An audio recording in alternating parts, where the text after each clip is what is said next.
우리가 제자 훈련할 때 BW, 바이블 워커라고 해서 구도자나 또한 처음 신앙에 대해서 체계적으로 배우고 싶은 분들을 위해서 행복한 길이라는 과정이 있어요.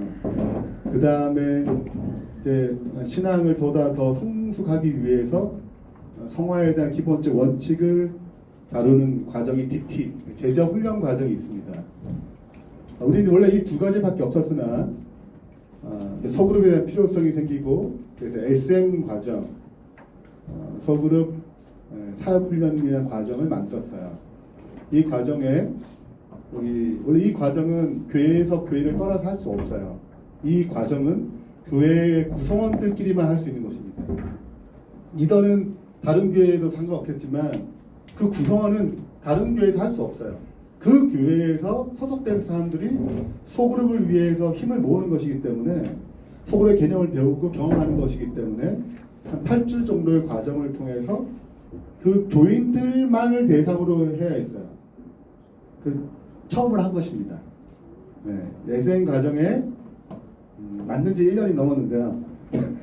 실제적으로 이제 목사님도 해봤지만 이 교회와 교회를 떠났기 때문에 실제적으로 서로 어떤 것이 체험할 수 없었어요. 그래서 SM 과정에 이제 다 끝났고 다음 주 월요일날 발표만 남았어요. 그래서 오늘 류사연 집사님이 처음으로 간증을 해주신 것입니다. 간증할 분이 한 7, 8분이 아주 계세요. 이것만. 그래서 아주 간증이 많이 남았다. 풍성해진다라는 생각이 좀 들게 됩니다. 오늘은 여호수아 8장입니다. 여호수아 8장. 러빙타임 오늘 본문이에요. 여호수아 8장이고 제목을 다 같이 읽어보겠습니다. 시작. 실패 후에 주님의 방법으로 승리하다. 실패 후에 주님의 방법으로 승리하다라는 제목으로 하는 말씀 증거하겠습니다. 바둑이와 야옹입니다. 제가 이 얘기를 저 집사람과 우리 딸에게 팥빙수 먹으러 가면서 얘기했어요. 전 나름대로 굉장히 재밌다고 생각해서 얘기했는데 우리 딸과 집사람의 반응은 하지 마 아빠 이런 반응이었어요. 그래서 제가 상처를 받았거든요. 여러분은 오늘 제가 이 얘기할 때 기뻐하셔야 돼요. 재밌네 이렇게 해주셔야지 참 시작 잘했다 생각할 것입니다. 알겠죠? 네. 보겠어요 반응을. 자, 바둑이와 야옹이가 싸웠습니다. 좋아. 그런 분위기 좋아. 자, 바둑이가 얘기를 해요. 너 자꾸 까불지 마라. 우리 삼촌이 늑대야 늑대. 그러니까 까불면 안 돼. 이렇게 얘기했습니다. 그때 야옹이 얘기합니다. 야 장난하냐? 우리 삼촌은 누군지 알아? 사자. 아니에요. 호랑이에요. 호랑이에요. 별로 안 웃고 있군요. 역시. 뒤늦게. 자, 지금 안 웃으신 분은 예배 끝나면 웃을 거예요. 끝난 거예요? 없어요. 끝이에요. 그게 진짜 웃기네요. 그렇군요. 감사해요. 자, 이게 백에 대한 싸움이죠. 누가 백이 세냐. 실은 우리의 삶 가운데서도 백에 대한 문제를 가져옵니다. 만들기 힘들고 어려울 때 우리는 백 같은 얘기를 해요. 나의 진정한 백은 뭐냐? 돈이냐? 아니면 우리 아빠, 우리 엄마, 내 부동산 좀 있지. 내 친척이 빵빵해. 내 가족이 빵빵하다니까. 이것이 나의 백이냐? 아니면 예의상 들어왔으니까 하나님 백이죠. 이렇게 하는 거냐 이거예요. 여러분의 진정한 백은 누군가요? 지금 우리 삶 가운데 굉장히 삶은 치열합니다. 세상에 주는 압박이 있어요. 세상에 주는 상황도 있습니다. 유혹이 있어요. 그리고 나의 상처도 있습니다. 나의 연약한 모습이 있어요. 그래서 이런 것들로 인해서 하나님보다 무엇이 더 큰 거게 보이냐면 다른 것들이, 세상의 것들이, 나의 상처가, 나의 연약함이 더 크게 보이는 것입니다. 이스라엘에서 가나안 땅 정복할 때 바로 이런 상황이었어요. 가나안 민족입니다. 거인처럼 보이죠. 신경 많이 썼는데. 이스라엘은 메뚜기라고 표현할 만큼 객관적인 평가예요. 12명의 정탐꾼이 가나안 땅을 정복하고 얘기해 왔을 때 10명의 정탐꾼은 객관적인 평가를 했습니다. 믿음의 평가를 한 게 아니에요. 객관적인 평가를 한 겁니다. 하나님 믿음의 평가를 원하지 객관적 평가를 원하는 건 아니에요. 그래서 여호수아 갈렙은 믿음의 평가를 했죠. 아니다, 그는 우리의 밥이다 얘기했어요. 그러나 객관적인 평가는 여전히 가나안 땅은 훨씬 강대한 군사력을 가졌고 난공불락의 성을 가졌고 산에 성이 많아요. 무기도 철기가 많았습니다. 이게 벌써 싸움의 어떤 여러 가지 부분에서 느끼는 압박감이 있었습니다. 이 두 사이에 전쟁하는 것 자체가 쉬운 게 아니에요. 계속 믿음의 도전이 필요한 것입니다. 근데 이스라엘 백성이 담대히 나갈 수 있었던 이유는 어떤 백이 있었어요? 하나님 백이 있었어요. 하나님 보이지 않는 손길이 있었습니다. 그래서 이 싸움에 넉넉히 이길 수 있다고 생각했어요. 여리고성을 무너뜨렸습니다. 그 6장 이야기예요. 그런데 7장에서 뭐가 돼? 아이성이 패배합니다. 왜? 왜 패배하지? 패배한 이유가 뭐지? 우리는 생각해요. 나와 있으니까 하나님께 묻지 않았어. 그 성결에 실패했지. 그래, 아간이 성결에 실패해서 혼자 훔쳤잖아요. 혼자 훔쳤는데 수십 명이 죽었어요. 그럼 이게 합리적이에요? 하나님 너무한 거 아신가? 이게 그분의 전쟁인데? 아이성 이긴 다음에 초대하시면 안 되나? 그래서 우리는 이 가나안 땅, 이 전쟁에 대해서 우리 이해할 때 하나님의 전쟁관에 대해서 알 필요가 있습니다. 앞으로 우리 여호수아를 다룰 거잖아요, 계속. 그렇기 때문에 여호수아는 하나님의 전쟁에 대한 가장 선명한 원리를 보여줘요. 자, 그렇기 때문에 우리가 이제 하나님의 전쟁에 대한 개념을 이제 정리를 좀 하겠습니다. 이걸 정리하게 되면 여호수아서를 읽거나 성경 전체에 대한 하나님의 전쟁관에 대해서 좀 이해가 높을 뿐만 아니라 성경을 좀 보다 왜 이렇게 되는지 이해를 충분히 가질 수 있다고 생각됩니다. 자, 하나님의 전쟁의 개념은 일단은 성경 전체의 관점이에요. 대군 미가엘과 하늘의 천사들이 싸워서 시작했습니다. 하늘의 전쟁이 있었으니 전쟁부터 시작해요. 그 이 땅에 선악의 대쟁투가 시작됐습니다. 각 시대의 대쟁투가 있는 거예요. 전투가 있는 것입니다. 성경은 그래서 전쟁에 관한 책이에요. 전체가. 그러나 이 전쟁의 모델, 이게 전쟁이 어떤 것이냐를 가장 구체적으로 보여주는 것이 여호수아서입니다. 가나안 정복기의 전쟁이에요. 이건 굉장히 중요합니다. 처음으로 가나안 전쟁에서 실질적인 모습을 보여줬거든요. 이것이 전쟁에 대한, 보이지 않은 전쟁에 대한 중요한 원리와 원칙을 나타내 주는 것입니다. 자, 일단 가나안 땅을 왜 선택했는가? 우리가 제자훈련 2단계 4가부터 시작하는 구세의 경륜을 배우게 되면 이 과목이 나와요. 가나안 땅 선택 이유가 뭔가? 땅이 많은데 왜 한국 여기 조그만 여기 땅 있잖아요. 여기 선택하면 괜찮지 않나? 우리 한민족 얼마나 뜨거워? 예? 근데 여기 선택하면 좋은데 왜 여기를 선택하냐 이거예요. 여러분 기억할 게 하나님은 민족을 선택한 게 아니에요. 뭘 선택한 거예요? 땅을 선택한 거. 이게 중요해요. 하나님 아브라함보다 뭘 먼저 선택했어요? 땅을 먼저 선택했어요. 가나안 땅을 먼저 선택했다고. 이 땅이 중심지잖아요. 복음을 증가할 중심지였습니다. 단지 이 땅에 누굴 데려올 거냐를 고민하신 거예요. 그러니까 아브라함이냐 뭐 다른 사람 괜찮아요. 그분은 이 가나안 땅에 하나님의 백성을 놓아서 복음을 증가할 그 사람을 찾으신 것입니다. 가나안 땅 선별된 곳이에요. 이미 작정하셨습니다. 여기서 복음을 증가하기로.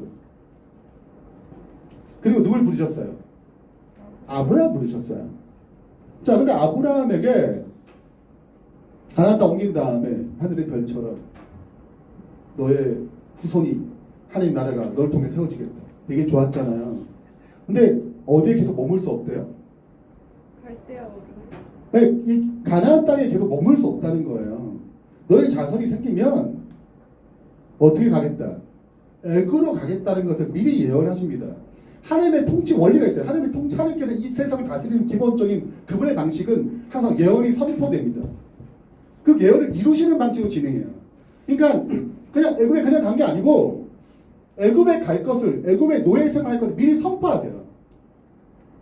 그 아브라함 계속 얘기할 거 아니에요. 이삭이 야곱에게 이렇게 흘러갈 거 아니에요. 창세기 15장의 내용이 13절 여호와께서 아브라함에게 이르시되 너는 반드시 알아야 돼요. 내 자손이 이방인에게 뭐가 되겠고?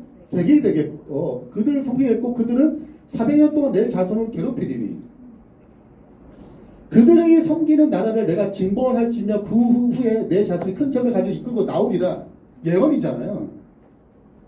400년 전 얘기예요. 그 다음에 왜 굳이 왜 그렇게 하시냐? 아니 그냥 벌해도 되는데 16절에 얘기합니다. 내 자손은 4년 만에 400년 만에 땅에 오겠는데 한 달가 보통 100년이라고 생각됩니다. 이는 아모리 족속의 죄악이 아직 뭐하지 않았어요? 가득 차지 아니함이 하시더라. 자, 아모리는 가나안 땅의 대표 민족입니다. 대표성이에요. 그러니까 7 족속을 다 얘기하지 않고 아모리 족속을 얘기합니다. 자, 아모리 족속의 죄악이 뭐하지 않았어요? 가득 차지 않았기 때문에 아직 구원받을 사람이 많아요. 네. 여기 멜기세덱으로 제사장도 있어요. 굉장히 성숙한 신앙인도 있습니다. 근데 하나님께서 뭘 생각하신 거예요? 아직 뭐가 되지 않으니? 죄악이 가득 차지 아니에요. 가득 차면 뭐 하겠다는 거예요?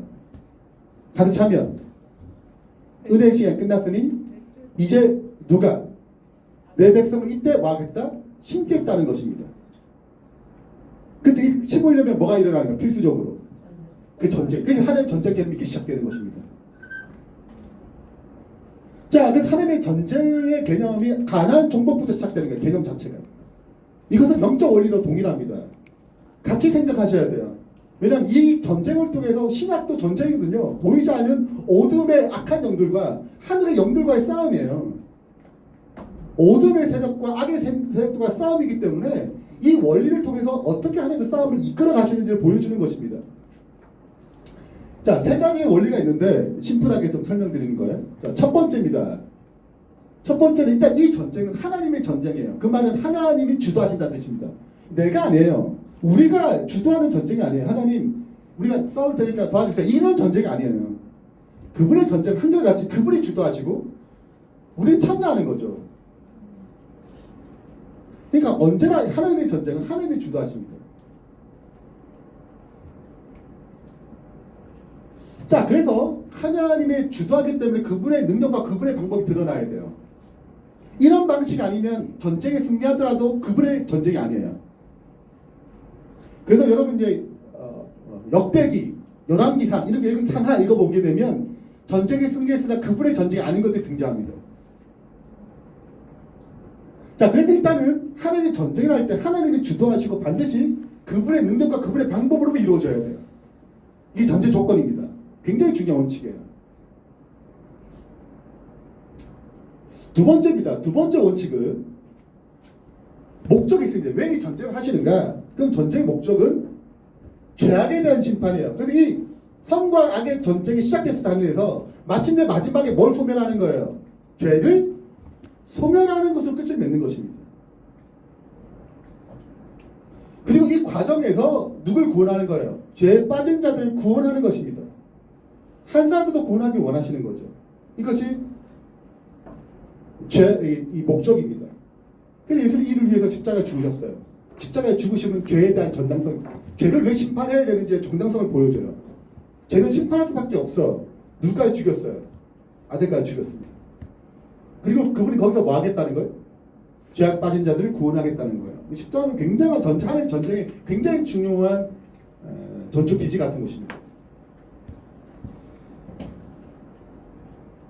자, 그래서 욕심을 위한 정복 전쟁이 아니에요. 가나안 전쟁은 야망을 성취하는 것이 아니에요. 아, 일본이 임진왜란 할 때 우리가 지금 우리 전쟁이 끝났거든요.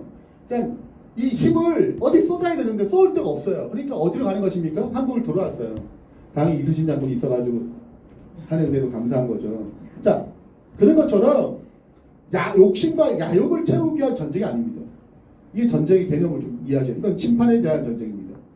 또 구원에 대한 전쟁이에요. 두 번째는 그래서 기생 나합이 구원받았습니다. 그럼 기본 족속, 7 족속이 기본 족속이 통째로 넘어온 거예요. 그러니까 이 전쟁은 심판을 위한 것이 아니고 심판을 통해서 구원하고자 하는 방식입니다.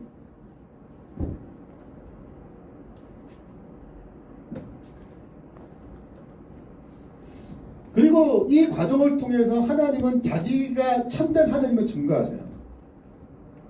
동시에 메시아를 준비합니다. 초림하신 메시아, 우리 같은 경우는 재림하실 메시아를 준비합니다. 그리고 인류의 구원이 전체적으로 달려있어요. 이 전쟁 과정 가운데서. 자, 세 번째는 뭐냐면 하나님이 이를 우리를 통해 이루신다는 거예요.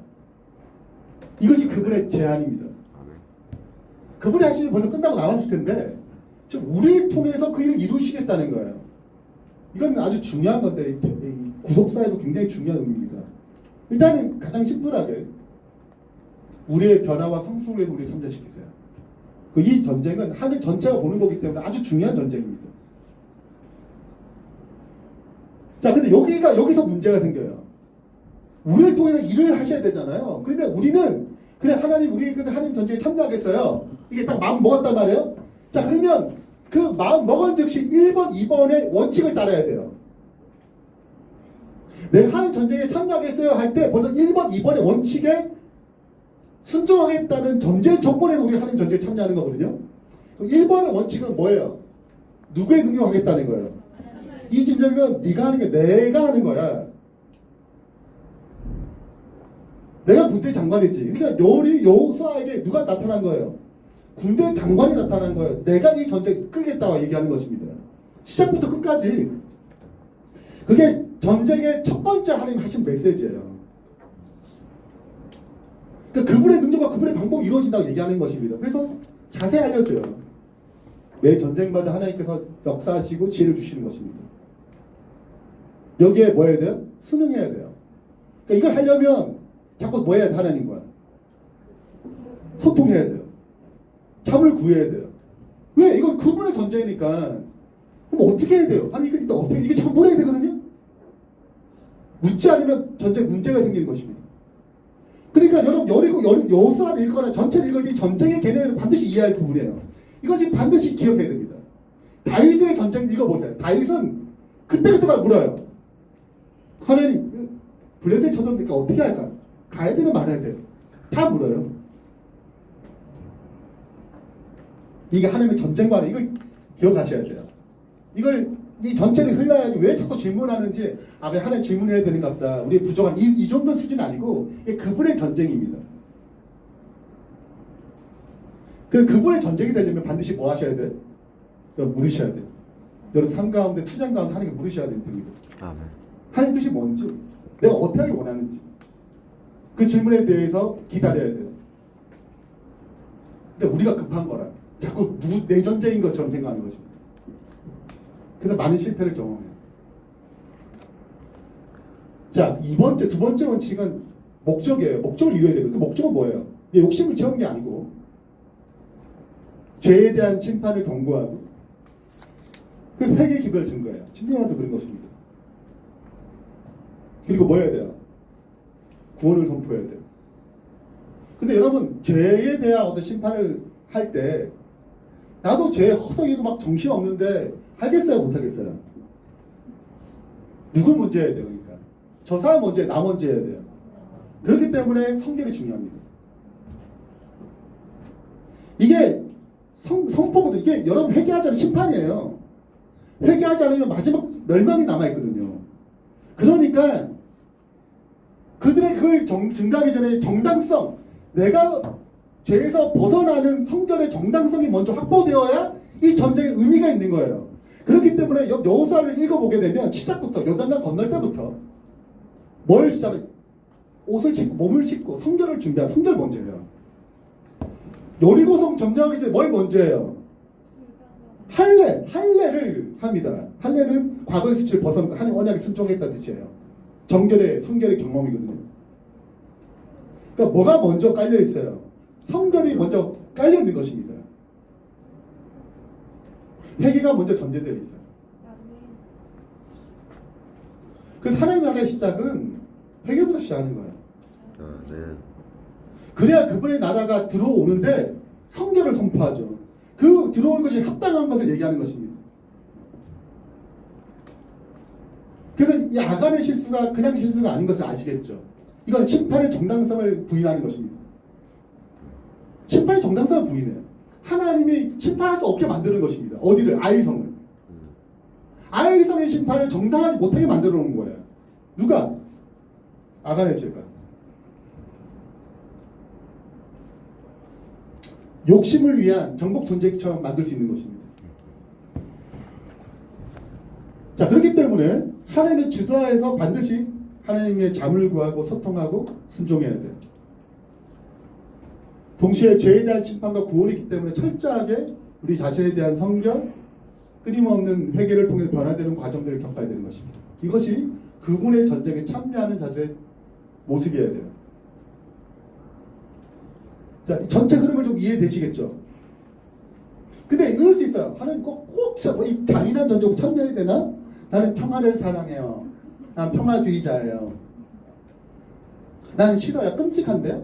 이럴 수 있어요. 근데 여러분, 이 전쟁은 우리가 선택하고 선택하지 않는 여지가 있는 게 아니에요. 아, 저는 하기 싫어요. 나는 뭐 이렇게 싫어요. 나 악도 싫고 선도 싫어. 뭐 이런 관점이 아니라는 거예요. 우리는 시작부터 태어날 때부터 결정되어 있습니다. 전쟁하도록 되어 있어요. 그리고 우리의 행동과 우리의 말과 우리의 마음이 어느 편에 있는지를 여러분이 결정하는 것입니다. 교육 190페이지 선악의 투쟁이 인류 역사의 갈피마다 어떻게 이루어지는지. 자, 인류 역사에 뭐가 있다는 거예요? 선악의 투쟁이 갈피마다 있다는 거예요. 그 다음에 역사만 그런 게 아니고 내 개인의 삶에도 일상의 생활 모든 행동이 어떻게 서로 반대되는 두 가지 정신 중에 하나를 따르게 되는지 못 느껴요? 지금 느끼잖아요. 어떤 하나님에 충만할 때는 굉장히 예모 있고 말도 잘하고 화도 덜 내고 이렇게 나타나잖아요. 그렇지 않은 것입니다. 우리의 행동이 이 두 가지 정신 가운데 드러나게 된다는 거예요. 내 삶도 내 일생생활 가운데서 뭐가 있어요? 선악의 대쟁투가 있는 것입니다.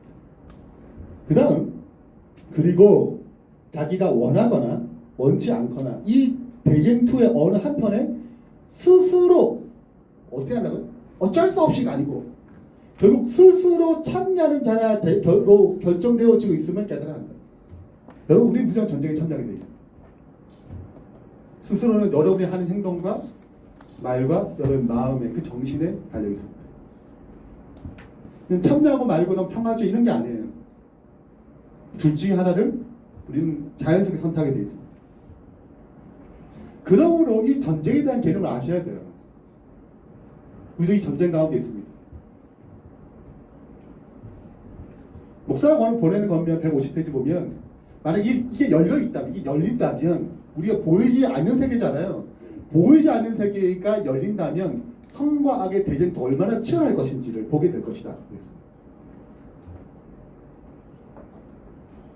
여러분 생각해 보세요.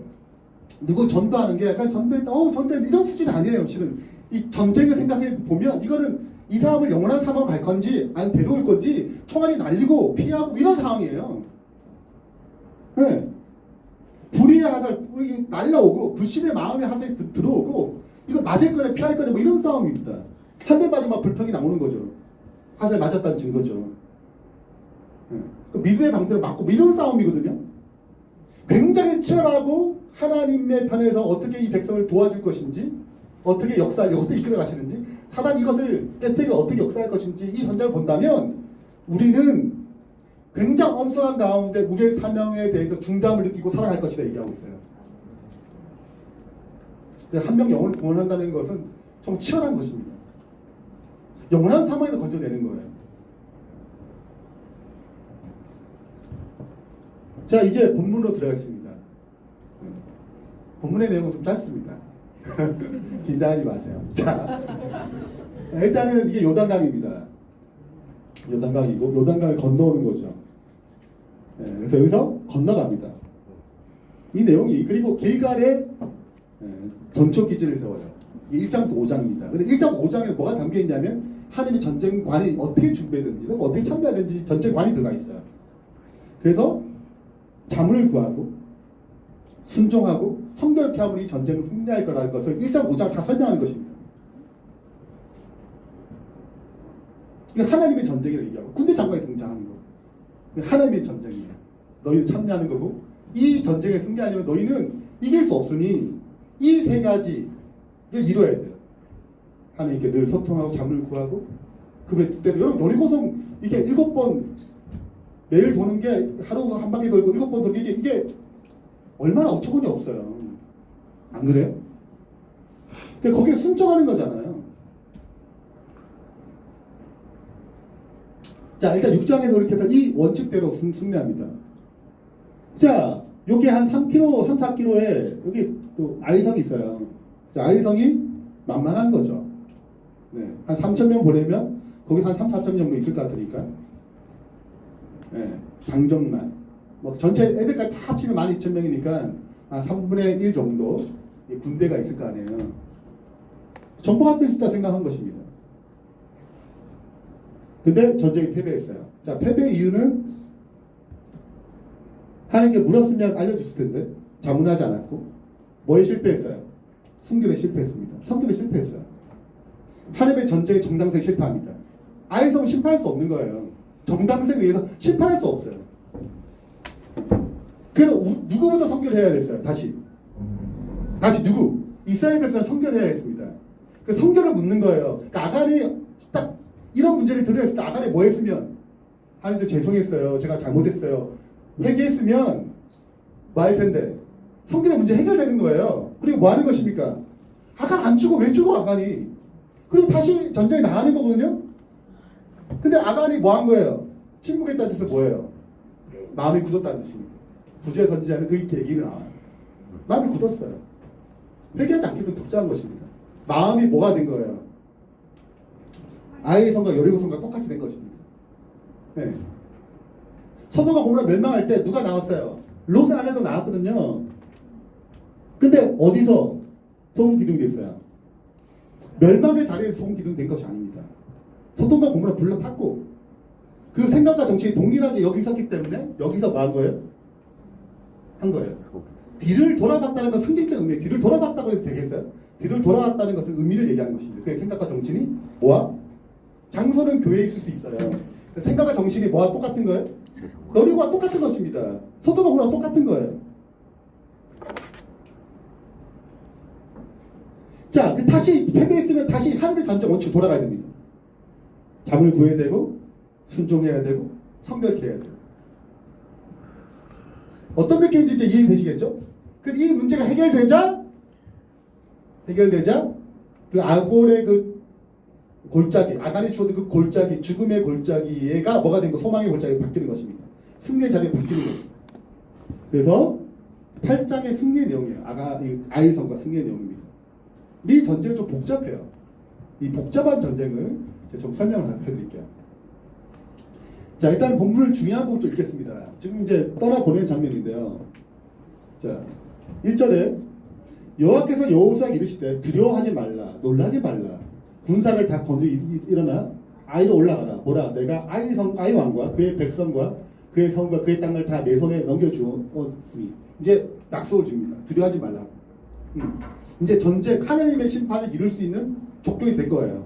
그래서 하는 것입니다. 자, 2절입니다.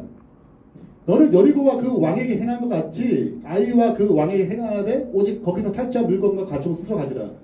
너는 아이성 뒤에 뭘 둬요? 복병을 두지리라.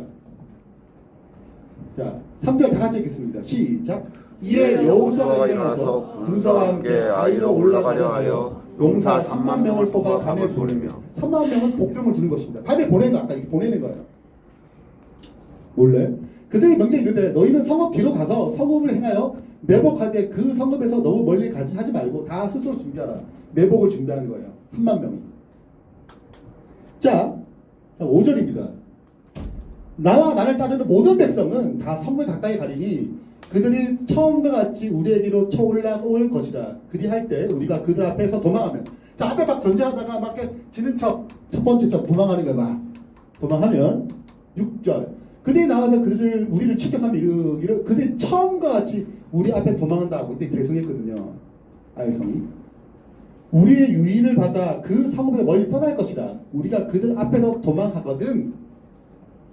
너희는 매복하고 일어나 그 성을 뭐예요? 점령하라. 너희 하나님 여호와께서 그 성을 너희에게 주시리라. 11절. 그가 약 5천 명을 또 택해서 성읍 서쪽 베델과 아이 사이에 매복했어요. 베델과 아이는 동맹국이에요. 여기는 동맹을 맺거든요. 자, 이 사이에 매복합니다. 자, 이거를 예, 어설픈 그림으로. 자, 여기가 아이 성입니다. 여기가 베델이에요. 자, 여기 약 3.2km 되는데, 자, 3만 명이 뭐 합니까? 매복합니다. 매복해요. 자, 그리고 또 어디? 5천 명이 매복합니다. 자, 왜냐하면 이제 베델성 아까 얘기한 것처럼 베델과 아이성이 동맹국이기 때문에 아이성 어려우면 이 군사들이 쳐들어와요. 도와주러 옵니다. 그럼 이 사이를 뭐 해줘야 돼요? 막아줘야 돼요. 그래서 이 짧은 거리이기 때문에 금방 오기 때문에 이제 이 5천 명의 복병이 이 사이를 막는 것입니다. 그럼 이 전략이 굉장히 치밀하죠. 그 다음에 주력 부대가 있습니다. 요수와 주력 부대가 여기 막 이렇게 하다가 뭐 하는 척? 도망가는 척 하면 누가 또 들어와요? 아이성이 들어오겠다는 거예요. 자, 이때 누가 이 3만의 법을 이때를 틈타서 뭐 하는 것입니까? 서울로 들어가는 거죠.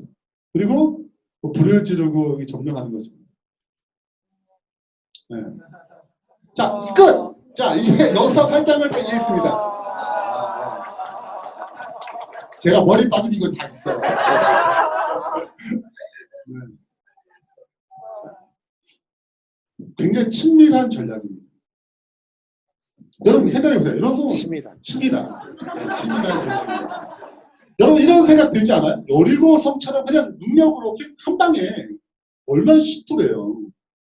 이렇게 계속 전쟁하는 게 더 낫지 않아요? 여러분 입장에 이 둘 중에 뭘 하고 싶어요? 그렇죠. 여리고성 한 방에 딱 그러면 하는 이런 능력이 우리야. 딱 좋잖아요. 기적처럼. 그 남궁 불락이거든요. 아이성은 할 수 있어요. 작은 성이니까. 기껏해 1만 2천 명이니까. 60만 명 대고 들어가지고 하면 되지 않겠어? 인생에 들잖아요. 근데 이 방법을 하지 않고 굉장히 치밀하게 뭘 했어요? 전략과 지혜를 통해서 세웠습니다. 네. 모든 방법을 하나 다 일일이 알려주지 않았어요. 복병을 하라, 매복하라는 큰 선에서 그 하나님의 인도하심을 따라서 뭐 한 거예요? 열심히 회의한 것입니다. 그리고 뭘 한 거예요? 계획을 짠 것입니다. 디테일하게 짰어요. 그래서 승리했죠. 그래서 우리는 중요한 걸 사실 있는데 우리가 하나님께서 어떤 전쟁이 있을 때 동일한 방법을 쓰지 않은 거 아니에요. 홍해 건널 때나 요동강 건널 때 똑같이 하지 않았어요. 새로운 방법으로 역사했습니다. 여리고성 무너뜨릴 때나 아이성을 무너뜨릴 때 똑같이 하지 않았어요. 여기는 분명히 목적이 있습니다. 하나님의 지장이 드러나야 돼요. 하나님의 지혜가 드러나야 합니다. 그분은 능력만 많으신 게 아니고 되게 무식하신 분이야. 이게 아니에요. 그분은 굉장히 친밀하시고 아주 섬세하게 이 모든 것들 하나하나 조정하시고 이끄시는 분임을 드러내는 것입니다. 이것이 가나안 땅 백성을 흔들어 했어요. 그 기분이 이런 줄 안 되게 굴복하는 것입니다. 하나님께로. 하나님의 전쟁이기 때문에 하나님의 능력, 하나님의 방법으로 그분을 드러내야 돼요. 이거 하나님께서 하셨구나. 우리가 이제 교회 개척하는데 우리가 고백하잖아. 이거 진짜 우리가 할 수, 이게 들어올 생각도 안 했거든요. 이 모든 과정 우리가 볼 때, 진짜 하나님 하셨어. 느끼잖아요. 고백할 수밖에 없잖아요. 그분의 역사는 그렇게 돼야 되거든요. 누가 치질을 옮겼을까라는 책이 있습니다. 이게 2008년도에 나온 책이에요. 근데 제가 설교를 준비하다 보니까 그때 노란색이었는데 좀 바뀌었더라고요. 네. 이 책은 뭐 읽으신 분은 아시겠지만 두 마리의 쥐와 두 명의 사람이 지만큼 작아요. 미로를 헤매는 것입니다. 뭘 찾기 위해서? 치즈를 찾기 위해서. 찾다가 어마어마한 치즈를 만난 거예요. 네. 먹어도 뭐 끝이 없네. 그래서 살림을 찾았습니다. 이사하고 집을 옮기고. 왜요? 치즈가 많으니까.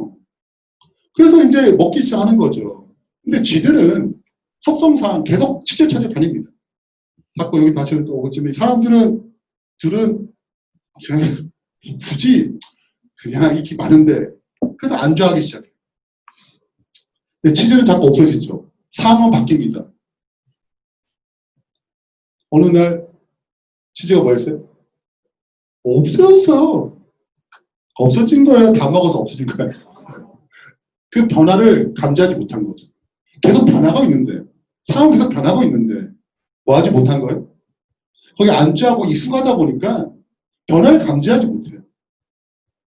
그래서 난리 난 거예요. 누가 가져가냐 난리 났어. 야, 어떻게 해야 돼? 어디서 찾아야 되냐? 누굴 잡아야 되냐? 이렇게 막 하는 것입니다. 한참.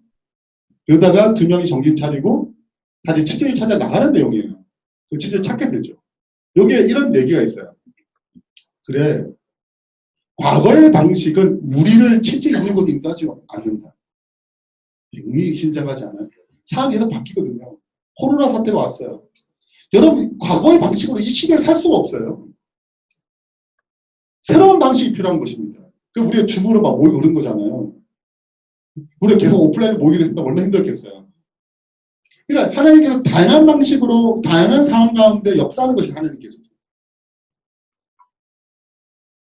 변화는 항상 일어나고 있다. 자신도 그래서 뭐 해야 된다? 변해야 한다. 그래야 뭘 잡을 수 있어요? 이 얘기는 치즈를 잡을 수 있어요. 영적 세계가 똑같습니다. 계속 변화돼요. 계속 변화되기 때문에 뭐 할 수 없어요. 우리도 이 시대에 맞게 뭐 하지 않으면 새로운 방법을 변화하지 아니하면 우리 이 시대의 하나님의 전쟁을 이길 수 없습니다. 그분은 그 상황에서 늘 새로운 방법을 접근하세요. 자, 우리는 다시 읽겠습니다. 시작. 우리는 사람들에게 접근하는 새로운 방법과 수단을 연구해야 돼요. 주님을 위해 수고하며 주의 사업을 이루기 위해서 새로운 방법들을 고안해야 되는 것입니다. 우리가 정성적 예배를 드릴 수 있어 뭐 못하겠어요. 다 하는데. 근데 우리가 생각하기에는 이런 방식으로는 2030, 40을 끌어들일 만한 예배가 되지 않는다고 생각하는 것입니다. 그래서 우리가 예배를 새로운 변화를 주는 거예요. 네. 상황에 맞게, 우리의 타겟에 맞게, 시대에 맞게 우리가 변화를 하는 것입니다. 가장 큰 문제가 뭔지 알아요? 가장 큰 적은 과거의 성공 방식이에요. 이렇게 성공했는데. 그리고 안주하면 익숙해. 굳이 뭐 그럴 필요가 있어. 우리 익숙한 게 좋거든요. 네? 익숙한 게 좋아요. 그래서 새로운 게 들어올 때 어렵습니다. 그렇지만 새로운 상황에 새로운 방법으로 그분을 일하셨어요. 우리에게 끊임없이 요구합니다. 다 같이 읽겠습니다. 그대가 일하고 시작. 그대가 일하고 고안하고 계획함에 따라 새로운 방안이 계속하여 그대의 머리에 떠오르게 될 것이며 그대의 지력을 사용함으로 새로운 방법이 증가될 것이다. 이렇게 그분의 일을 하라는 거예요. 네. 기도하면서 새로운 방법을 찾아가야 되는 것입니다. 왜? 그분은 우리를 통해 일하세요. 하나님의 지혜를 줬어요. 여기서 열심히 연구했습니다.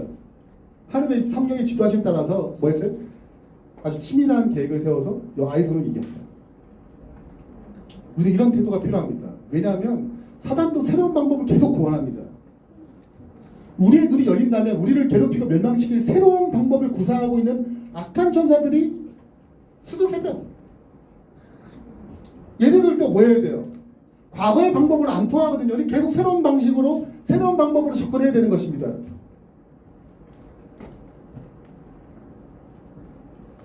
이것이 우리가 놓여있는 영적 전쟁의 상황이에요.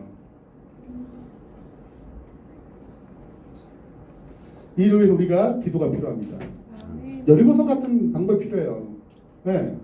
하나님 많은 능력을 예수님 이 땅에서 많은 능력을 행하셨어요. 그러니까 그분은 3년 반 동안 어떻게 그 많은 일을 하셨겠어요. 아주 섬세하고 치밀하게 뭘 계획을 하신 거예요. 그 하나하나의 과정.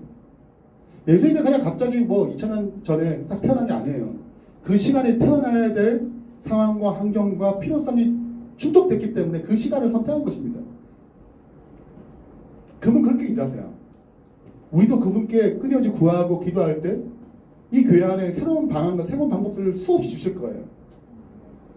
우리 새롭게 개척했죠. 이 새로움에 신선함이 있어요.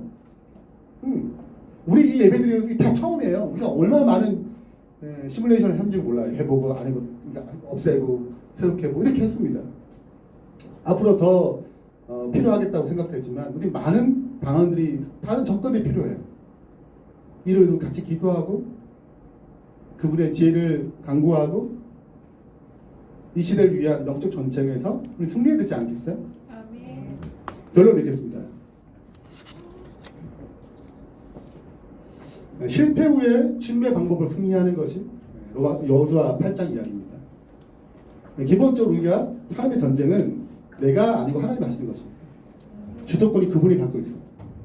그리고 죄악에 대한 심판과 구원의 목적으로 일하십니다. 그리고 반드시 그분은 우리를 통해서 일하십니다. 우리의 성수 공의 변화를 위해서 그렇게 하세요. 그분을 체험하도록 하십니다. 그렇게 이끌어 가세요.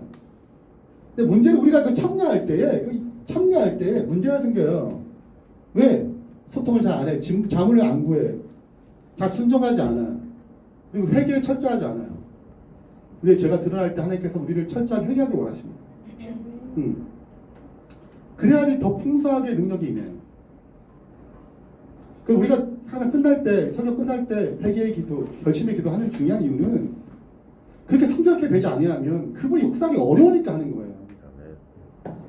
그게 없이 역사하기 왜 그걸 넣겠어요? 예배만 왜 넣겠냐고요.